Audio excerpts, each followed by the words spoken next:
Il se passe un phénomène étrange quand tu organises par exemple un apéro. C'est la fascination, l'obsession dans le regard. C'est ces personnes qui sont attirées. C'est toutes ces discussions au moment de s'asseoir. Oh, c'est pas grave, prends-le, je le prendrai la prochaine fois. Entre la précipitation pour être le premier et la répulsion par la peur de l'attachement. Bon, bah maintenant, vas-y, c'est mon tour de l'essayer.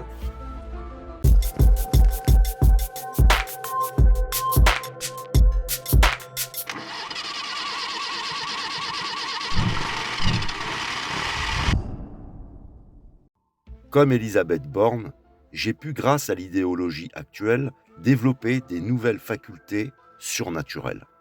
Ce pouvoir est multiplié grâce à la dissonance cognitive et te permet en fait de faire d'une chose autre chose.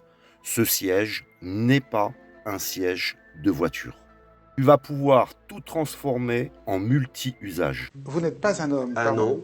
non, je sais pas ce qui vous fait dire que je suis un homme, mais je ne suis pas un homme. Votre apparence. Ah bon? Ah bah il faut pas confondre identité de genre et expression de genre, sinon on va déjà mal partir. Alors, Non, expliquez-moi. je suis non-binaire, donc ni comment masculin vous ni féminin, et je Comment vous refuse qu'on me genre comme un homme. définissez-vous Comment Comme vous non-binaire. définissez-vous Comme non-binaire. Comme non-binaire. Oui. Cela ne va pas être simple à t'expliquer, mais j'ai un siège non binaire. Et Elisabeth Borne occupe un siège à responsabilité, mais elle n'est pas responsable. Elle est non binaire. Emmanuel Macron n'est pas vraiment de gauche et n'est pas vraiment de droite. Il est non binaire.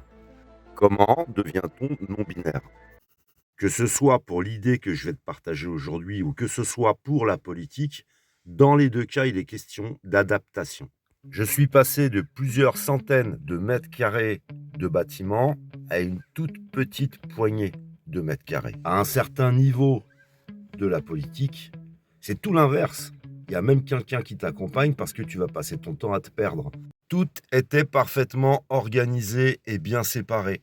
Tu avais des ateliers, du stockage, tu avais la partie de l'habitat avec un bureau, chambre, cuisine, salon, salle à manger, etc. Que ce soit dans mon cas ou le cas de quelques politiques, il est question des mêmes enjeux. Ne pas perdre certains conforts et certains privilèges. Tu vas passer par l'épreuve de dépouillement. Tu vas en donner, en offrir beaucoup. Tu vas en vendre, mais tu vas aussi devoir en jeter, te dépouiller de beaucoup de choses. Et ici, j'ai pris en photo un cas concret où il va s'agir de pouvoir emporter le plus d'options possibles. C'est comme la préparation d'un sac à dos pour de l'expédition ou de la randonnée. Tu as des problèmes de répartition des charges, tu ne peux pas tout emmener, pas n'importe comment, et tu vas donc rechercher le multi-usage. Prenons un cas très simple, la bouteille de gaz. Elle te sert pour chauffer ta douche, elle te sert pour t'éclairer, elle te sert pour cuire ta nourriture, faire la cuisine, elle va te servir également pour te chauffer. Tu vas donc agir sur ton matériel et rechercher le couteau suisse. Et le politique, lui, doit devenir le couteau suisse s'il ne veut pas perdre ses avantages, ses privilèges, et s'il veut faire une très longue carrière et bien remplir cette carrière. Tu as des politiques qui vont donc devenir de véritables couteaux suisses, et puis tu en as d'autres qui vont devenir de la vaseline. Mais la vaseline, attention, est aussi multi-usage.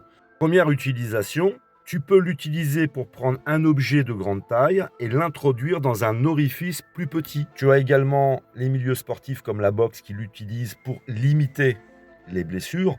Et tu vas retrouver également en médecine des personnes qui vont l'utiliser pour les brûlures.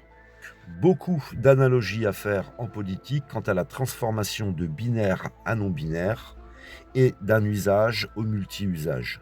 Comme pour la carrière d'Elisabeth Borne, je peux passer d'un siège à l'autre, même si ces sièges au départ n'ont pas les mêmes fonctions. Toujours pour le côté pratique et multi-usage, si tu peux libérer l'avant très facilement, tu pourras l'utiliser occasionnellement à autre chose, mais surtout, l'avant et ce type de siège sont de véritables nids à poussière. Tu pourras donc évacuer l'ensemble et faire des très gros dépoussiérages. Dans le nouveau monde de la politique actuelle et de son idéologie, même si tu n'as jamais été élu de toute ta carrière comme Elisabeth Borne, tu pourras quand même occuper un siège où tu prends des décisions pour les autres. Il me suffit simplement d'écouter mes enregistrements quand je fais mon montage pour comprendre le mépris que peuvent avoir certains politiques à l'égard des Français. Ils ont passé toute leur vie à devoir s'adapter, se transformer, à faire des efforts pour pouvoir accumuler des fonctions très différentes, des postes très différents, siéger à des endroits différents. Alors quand ils voient la résistance des Français à s'adapter, à cumuler des emplois, à devoir travailler par exemple 2 ans de plus, alors que eux font de très longues carrières, on peut comprendre un tant soit peu leur mépris à notre égard. Pour ceux que ça intéresse, regardons dans quel cas la transformation n'est pas trop importante pour passer d'un siège binaire à un siège non binaire. Le plus simple pour les transformer, c'est quand ils basculent. C'est souvent un système avec des écrous et des boulons qu'il suffit de remplacer par une goupille. Sur mon véhicule, c'était un système de rondelles Certi. J'ai évacué ces 2 rondelles et j'ai pu par ailleurs renforcer le système avec une goupille. Il y a des modèles dont le siège bascule parce que la batterie est sous le siège. Vous avez d'autres modèles qui sont en version 2 places et 5 places, avec cloison ou non, mais dans les 2 cas, ils vont souvent mettre le même siège qui bascule vers l'avant. Et vous avez également des marques et des modèles, ils ne se sont pas pris la tête, ils ont pris le modèle berline et le modèle utilitaire. Modèle berline, 5 places, 2 portes, un siège qui bascule, ils ont mis le même siège sur l'utilitaire. Donc les cas où les personnes ont un siège qui bascule et ne le savent pas, ces cas ne sont pas rares. Dernier petit conseil pour ceux qui voudraient modifier le siège, d'abord vérifiez que votre centre de gravité n'est pas trop haut, sinon il sera complètement instable. Et deuxième petit conseil, ce serait que le siège, si possible, soit léger, bien sûr. Il me reste une petite poignée d'astuces à partager. Mais avant toute chose, un bas de caisse à terminer. Je dois profiter que les températures sont remontées pour me mettre sous le véhicule, mais je te raconte pas la flemme que j'ai. D'ici là, je vous souhaite à toutes et à tous une bonne route, une bonne continuation. Accrochez-vous et je vous dis à bientôt.